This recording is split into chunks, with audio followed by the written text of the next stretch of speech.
हमने चौथे बाब में देखा था खुदा जो तख्त पर तख्त नशी है, उसका जलाल हमने देखा था, उसके बारे में हमने सीखा था। वो किसका सा मालूम होता है? यूहन्ना रसूल कैसा कहता है? वो अकीक, संगे यशब और भाई राशिद के लिए जोरदार ताली, उन्होंने तीनों से जबरदस्त। ये होता है कलाम को थामना। अकीक, पाकीज़गी, ज़मुर्द, रेड कलर यानी कि अदालत भी करता है, और अकीक, संगे यशब और ज़मुर्द इन तीनों के लायक है, इन तीनों की मानिद है। अकीक मतलब वो पाकीज़ा खुदा है। हमारा जो चौथा बाब था उसका जो मरकज़ी पैगाम था वो था कि सिर्फ खुदावन और खुदा कौन ही परस्तिश के लायक है। आज हम पांचवा बाब देखेंगे, ग्रेजुअली देखेंगे। आप सब ने अपने हाथों में पेन रखने हैं, अपने पेन के साथ छोटे छोटे नोट्स लेने हैं आपके पास स्टिकी नोट्स?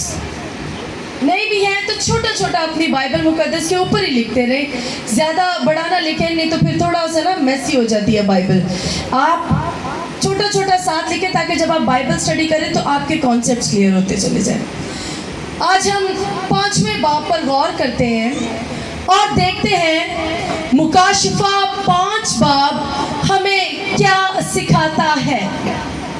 इसका मरकज़ी पैगाम है सिर्फ खुदावन यीशु मसीह बब्बर और बर्रा, वो जो मसलूब हुआ और जिंदा हो गया, सिर्फ वही दुनिया के लिए खुदा की तरफ से मखलसी और अदालत के मंसूबे को पूरा कर सकता है। सिर्फ कौन? खुदावंद यीशु मसीह। आज हम 5वें बाब में देखेंगे। निकालिए मुकाशफा 5वां बाब, उसकी पहली आयत। और जो तख्त पर बैठा था, तख्त पर कौन बैठा था? चौथे बाब में हमने क्या देखा? तख्त पर कौन बैठा था? खुदा। तख्त पर कौन बैठा था? खुदा। खुदा और खुदावन तख्त पर बैठा था।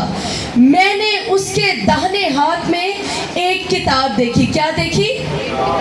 यूहन्ना रसूल कहता है खुदा के हाथ में जो तख्त पर बैठा है, मैंने उसके हाथ में एक किताब देखी जो अंदर और बाहर से लिखी हुई थी। उसे 7 मोहरें लगाकर बंद किया गया था।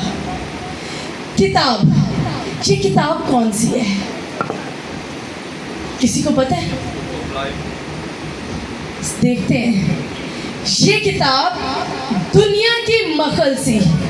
मखलसी का मतलब क्या है? मखलसी एक ऐसी रिहाई है, ये इस तरह से है कि जैसे कोई शख्स गुलामों की मंडी में खड़ा हो, उसे गुलामों की मंडी में बेचा जा रहा हो, उसकी बेहुरमती की जा रही हो, उसके स्टेटस को ठेस पहुंचाई जा रही हो, उसे जंजीरें बांधकर बंद किया गया हो, उसे तंग किया गया हो, उस पर जुल्म किया गया हो, वो ऐसे खड़ा हो जैसे वो मजलूम है, वो ऐसे खड़ा हो जैसे वो लाचार है, वो ऐसे खड़ा हो जैसे वो बेबस है। वो इस तरह से गुलामों की मंडी में खड़ा हो और एक शख्स आए, वो उसकी कीमत अदा करे, उसको रिहाई अता करे और अपना भी गुलाम ना बनाए बल्कि उसको रिहा कर दे। ऐसी मखलसी खुदावंद यीशु मसीह ने हमें दी है अपने खून के वसीला से। क्या उसने आप पर थोपा है कि मैंने तुम्हें मखलसी निजात दे दी है, उन ज़बरदस्ती है तुसी मेरे को लाने? नो, हमारा खुदावंद कभी भी ज़बरदस्ती नहीं करता। उसने इंसान को बनाकर क्या दी है? आज़ाद मर्जी, ताकि वो बुरे और अच्छे में इम्तियाज करे और उसे फॉलो करे जो खुदा ने उसके लिए बनाया है। काश कि हम इस मखलसी को समझ जाएं। ये किताब जो खुदा के हाथ में है, ये है जी मखलसी और अदालत के लिए खुदा के मंसूबे की किताब। एक ऐसी किताब खुदा के हाथ में है थी जिसमें हमारी मखलसी और हमारी अदालत दोनों के मंसूबे के बारे में लिखा गया था। फिर आगे वो कहता है जिसे 7 मोहरें लगाकर बंद कर दिया गया। कितनी मोहरें लगाकर? फिर मैंने एक जोरावर फरिश्ता को बुलंद आवाज से ये मुनादी करते देखा कि कौन? एक किताब है खुदा के हाथ में जो तख्त पर बैठा है, उसके आसपास 4 जानदारों के बारे में सीखा था ना, याद है आपको? याद रखा करें, खुदा के कलाम को थामे रखा करें, कहीं पर भी जरूरत पड़ सकती है अपने ईमान के दिफा के लिए। खुदा बैठा है, 4 जानदार हैं, फिर 24 बुजुर्ग हैं, और फिर एक फरिश्ता आंदा है। यूहन्ना रसूल कहता है, आवाज लगांदा है उच्ची बुलंद आवाज दे नाल। की कहता है? सुनिएगा गौर नाल। एक जोरावर फरिश्ता को बुलंद आवाज से ये मुनादी करते देखा कि कौन इस किताब को खोलने और इसकी मोहरें तोड़ने के लायक है। एक क्वेश्चन किया गया आसमान पर, ये जो मखलसी की किताब है जिसमें मखलसी इंसान को देने का मंसूबा दर्ज है, ये कौन खोलने के लायक है? लिखा है और कोई शख्स, नो वन, और कोई शख्स आसमान पर या जमीन पर या जमीन के नीचे इस किताब को खोलने या इस पर नजर करने के काबिल ना निकला। No one is worthy. No one is worthy enough. Let's see who is the worthy one. और मैं इस बात पर जार रोने लगा कि कोई, सब है वहां पर, फरिश्ते हैं, 24 बुजुर्ग हैं, 4 जानदार हैं, खुदा के रसूल भी हैं, मगर कोई, नो वन, कोई भी इस किताब को, खुदा की किताब को यहाँ तक कि खोले बल्कि इस पर नजर करने के लायक भी ना निकला। कहता है मैं जार रोने लगा कि कोई इस किताब को नजर करने के लायक नहीं निकला। यहाँ पर जार रोने के लिए जब यूनानी लफ्ज़ देखा जाए ना, यूनानी ज़ुबान जिसमें नया अहदनामा तहरीर किया गया है, जब वो लफ्ज़ देखा ना तो उस लफ्ज़ का मतलब था यूहन्ना रसूल ऐसे रोया जैसे कोई किसी अपने के मरने पर ज़ोर रोता है।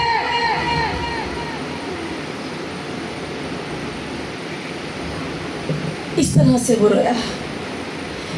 तब उन बुजुर्गों में से एक ने मुझसे कहा मत रो। क्या हुआ तब जी? उन बुजुर्गों में से एक ने मुझसे कहा मत रो। 24 बुजुर्गों में से एक ने आके तसल्ली दी, यूहन्ना ना रो। क्या तसल्ली दी? यहूदा के कबीले का वो बब्बर जो दाऊद की असल से है, इस किताब को और इसकी 7 मोहरों को खोलने के लिए गालिब आया है। कौन गालिब आया है? कौन वर्दी है? वो गीत सुने, वर्दी इज द लैम्ब, वो ये गीत है, worthy is the lamb you are Holi.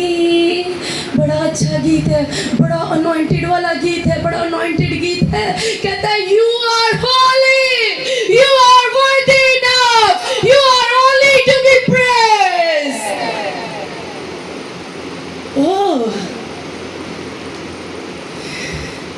My Lord Jesus Christ, मेरा खुदावंद यीशु मसीह, सिर्फ उसी में मुझे मखलसी मिलती है, मुझे निजात मिलती है और अदालत भी उसी में आकर होती है। Worthy is the Lamb। वो कहता है सिर्फ वो ही इन सातों मोहरों को खोलने के लिए गालिब आया है। आमीन। 7 का अदद कामलियत का अदद कहता है, और मैंने उस तख्त और चारों जानदारों और बुजुर्गों के बीच में गोया ज़बा की। ये बड़ी ज़बरदस्त आयत है। अब आपने गौर करना है, ये आयत बहुत खूबसूरत है।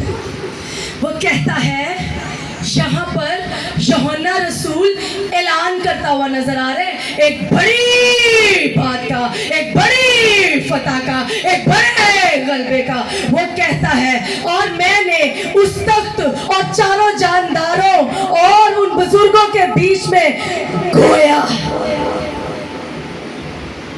कहते हैं गोया ज़बा किया हुआ बर्रा खड़ा देखा है। ज़बा किया हुआ बर्रा लेटाया मुर्दा हालत च नहीं देखा। मैंने ज़बा किया हुआ बर्रा लाचारी में नहीं देखा। मैंने ज़बा किया हुआ बर्रा मुर्दा हालत में नहीं देखा। और मैंने यहूदा के कबीला के बब्बर को, जो यकवत बब्बर भी है और बर्रा भी है, मैंने उसे फतह के साथ खड़ा हुआ देखा है। मैंने उसे खड़ा हुआ देखा है। इसको हिलाएं।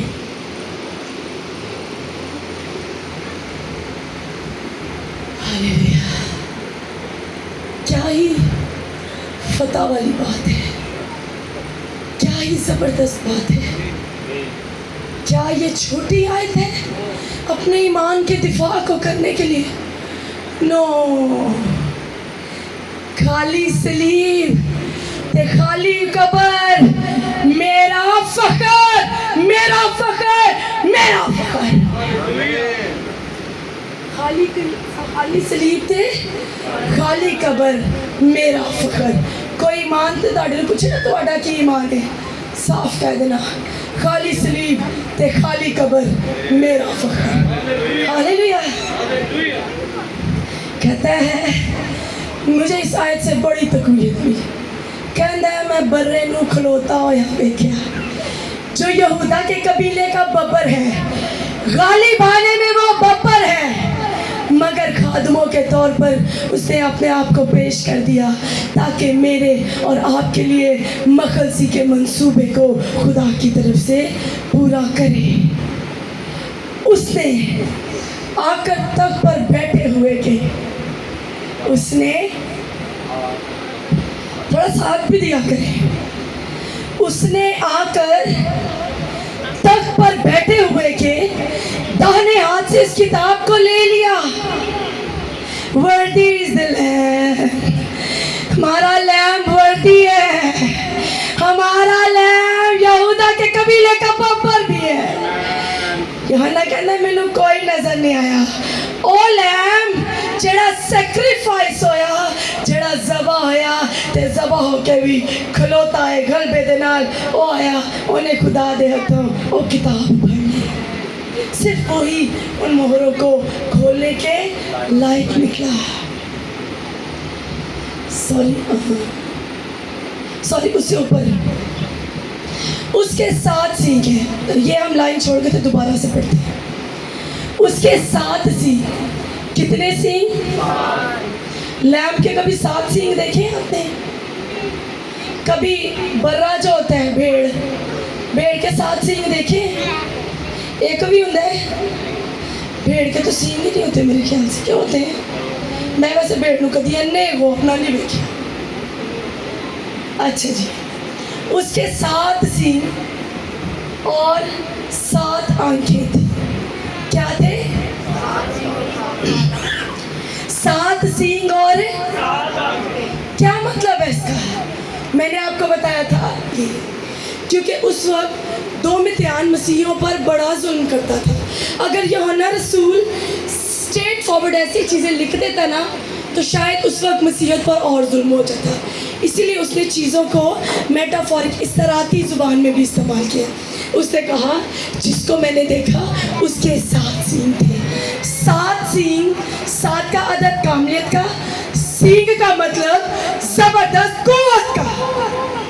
वहाँ पर वो दिखा रहे थे 2 बड़े पले हुए बैल, 2 बड़े जंगली बैल, उनकी लड़ाई हो गई। लड़ाई में उन्होंने सींग ऐसे फंसाए और बाद में मैंने देखा एक बैल जो ज़्यादा जिसके सींग जोरावर थे ना, उसने तब तक अपने सींग नहीं छुड़ाए जब तक दूसरा बैल मार नहीं गया। इस कदर ताकतवर सींग होते हैं। यहाँ पर यूहन्ना रसूल मसीह यीशु को एक ताकतवर बड़े की तरह प्रेजेंट कर रहा है। 7 आंखें थी, यानी उसके पास कुल इल्म है। वो अरसलान से ना वाकिफ नहीं, वो अबिस्लूम की मेहनतों से भी ना वाकिफ नहीं, वो भाई राशिद की मेहनतों से भी ना वाकिफ नहीं, वो नेहा की मेहनत से भी ना वाकिफ नहीं, वो हम तमाम लोगों की मेहनतों से ना वाकिफ नहीं, हम तमाम लोगों के दिलों से भी ना वाकिफ नहीं। उसके पास कुल इल्म है, वो सब के बारे में जानता है।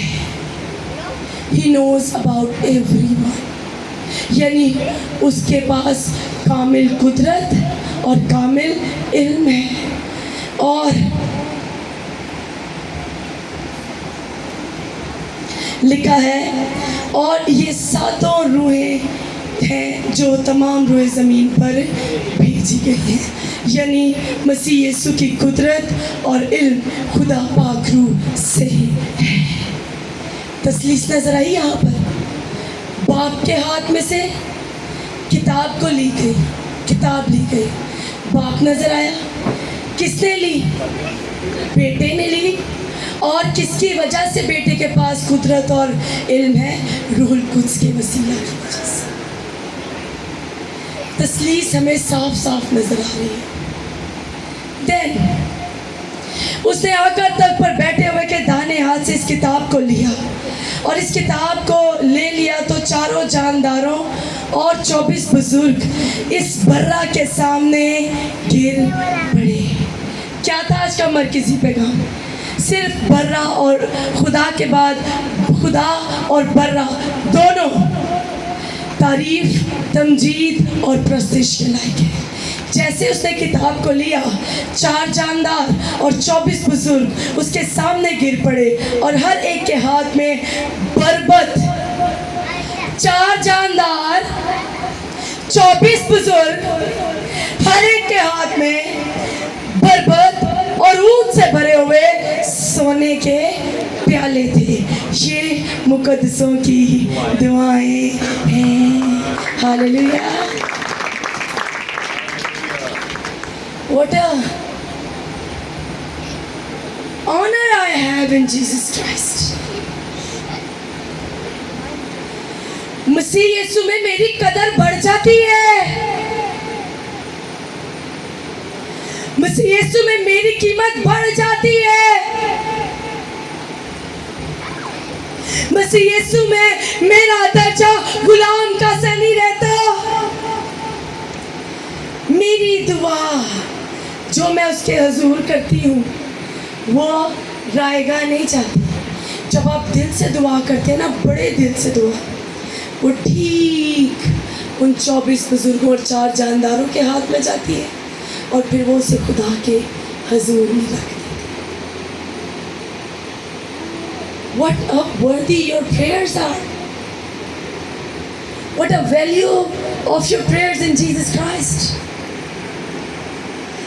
फिर लिखा है ये मुकद्दसों की दुआएं हैं। खुदा के हजूर आपकी दुआएं याद रखिएगा। जब कभी इब्लीस दिल में डाले तेरी तो दुआ नहीं सुनी जा रही, कहना उसके हजूर में मेरी दुआएं राहत अंगेज खुशबू की मानित और कीमती हैं, क्योंकि ये सोने के प्यालों में रखी गई।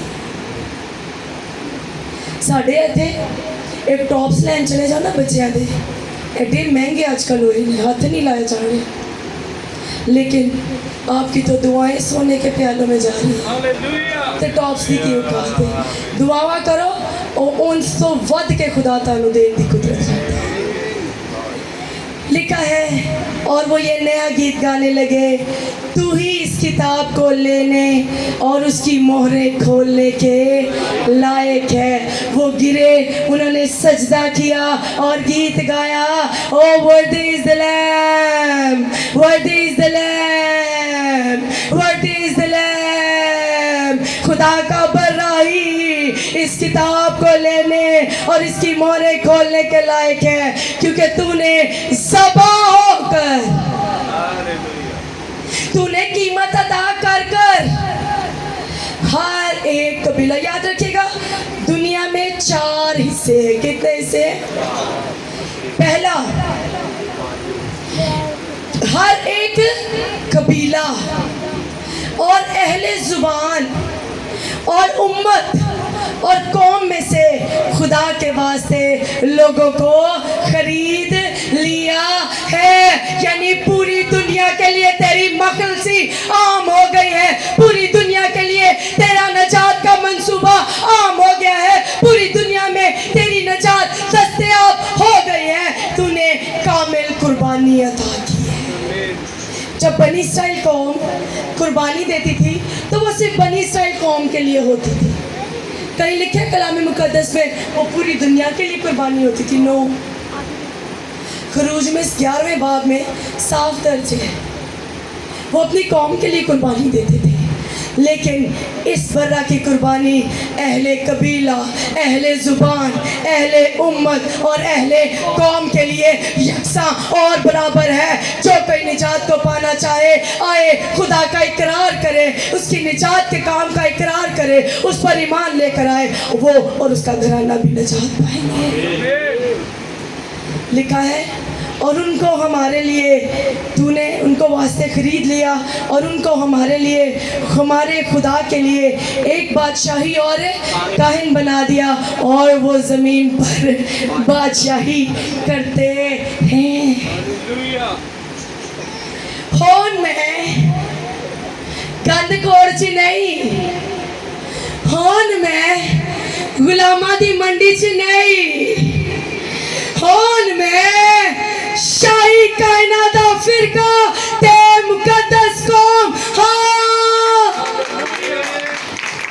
क्योंकि मेरे खुदा ने मुझे अहले जुबान, अहले कबीला, अहले कौम हर एक जगह से खरीद लिया है। अब इख्तिताम की तरफ जा रहे, बोर तो नहीं हो रहे, बस 2-3 आयतें रह गई। अच्छा लग रहा है मुकाशफा के बारे में जानकर। 11वीं आयत, बस 14 आयतें, 3 और रह गए। हौसला रखना है तो गौर ना सुनना है। और जब मैंने निगाह की, फिर आगे दा हाल दस रहे हैं, कहता है और जब मैंने निगाह की तो उस तख्त, किस तख्त होते तो मैंने छेती छेती जवाब देना चाहिए, जिस पर खुदा बैठा है। और जब मैंने निगाह की तो उस तख्त और उन जानदारों और बुजुर्गों के गिरदा गिर्द बहुत से फरिश्तों की आवाज़ सुनी, जिनका शुमार लाखों और करोड़ों था। फरिश्तों का शुमार, वो बुलंद आवाज से ये कहते थे, ज़बा किया हुआ बर्राही। क्या? मिलकर पढ़ेंगे।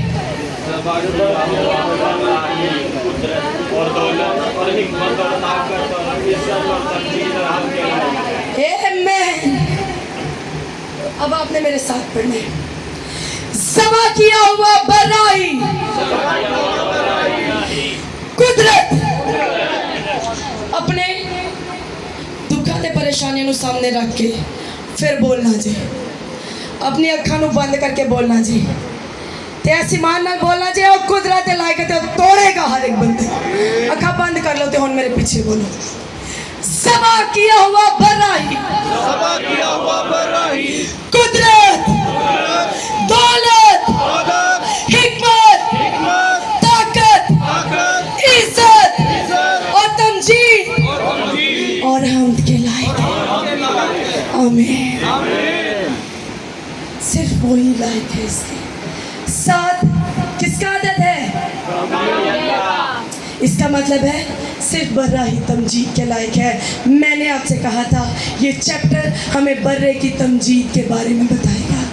हमने 4 जानदारों को, 24 बुजुर्गों को, लाखों करोड़ों फरिश्तों को उसकी तारीफ करते अब तक देख लिया है। इसलिए अब हम भी कहेंगे सिर्फ ज़बा किया हुआ बर्रा ही तारीफ और तमजीद और बुजुर्गी और दौलत और इज्जत और हशमत के लायक है।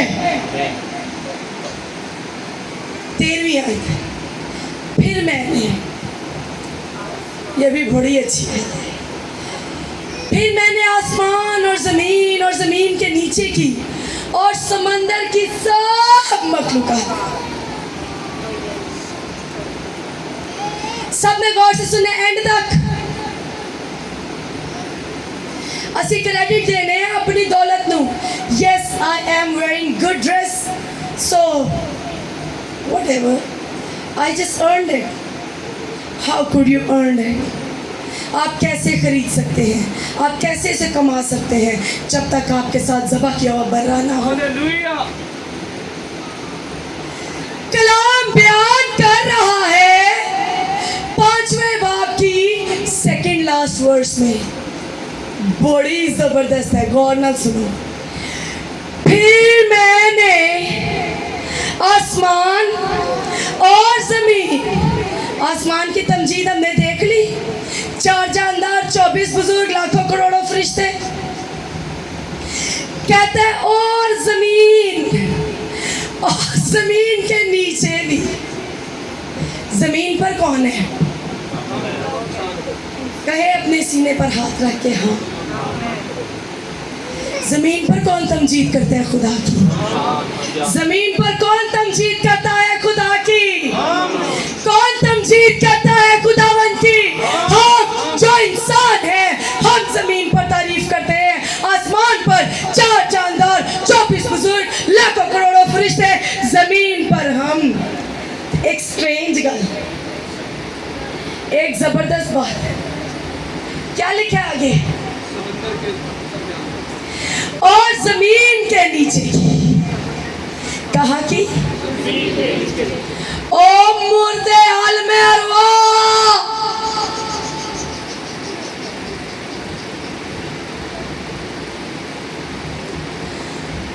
ज़मीन के नीचे की और समंदर की सब मखलूक़ात। कौन कहता है जानवर गला नहीं करते?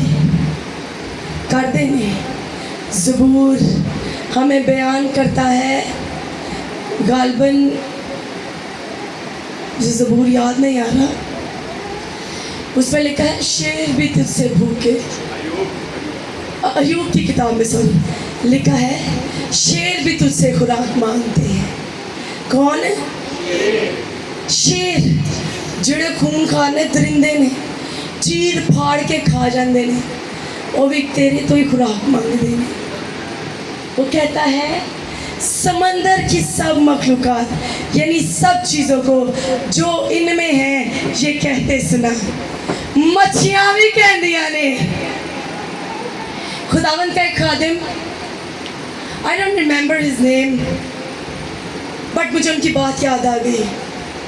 उसने मसीह को कबूल किया और बड़ी गर्मजोशी से मुनादी कर रहा था। एक दिन क्या हुआ, उसके पास कोई मीटिंग नहीं थी मुनादी करने के लिए, लोग उसकी बात सुन नहीं थे। समंदर के किनारे ते गोरा गया, मैंने क्या है, मछलियों खुदावंद का कलाम सुनो। उसकी किताब में लिखा है मछलियों ने समंदर से बाहर मुंह निकाला और उन्होंने खुदा का कलाम सुना, उसने उनको कलाम सुनाया।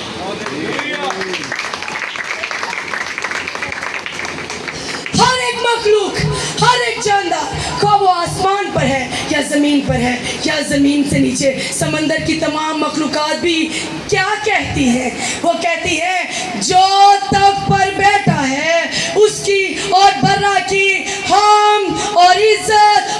जमजीद और सल्तनत अब्दुल आबाद रहे। और चारों जानदारों ने आमीन कहा और बुजुर्गों ने गिरकर सजदा किया। आए हम नरसिंगा बजाएं और हम सब भी उसे सजदा करें। ओ यस, आए हम भी उसे सजदा करें। वही सजदे और ताज़ीम और बुजुर्गी के लायक खुदावंद है। वही खुदावंदों का खुदा है। वही रब्बुल अफ़वाज है। वही इस्राएल की फौजों का रब और यहूदा के कबीले का बब्बर है। वही तारीफ और तमजीद और बुजुर्गी के लायक खुदावंद है।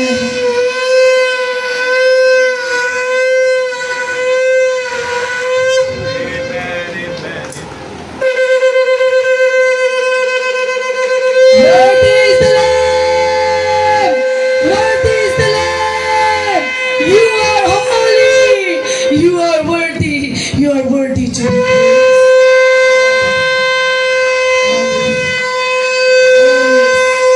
praised. Amen. जी और बुजुर्गी के लायक है, क्योंकि ना सिर्फ आसमान बल्कि ज़मीन से नीचे की मखलूक़ात और समंदर की मछलियाँ भी उसकी तारीफ़ करती हैं। खुदावंद इस कलाम के वसीला से आप सबको बड़ी बरकत दे। आए हम अपनी ज़िंदगी में ये आज़म उठाएं कि हमारी मुंह से जब प्रस्तिश निकले तो महज जिंदा खुदा की निकले। God bless you all.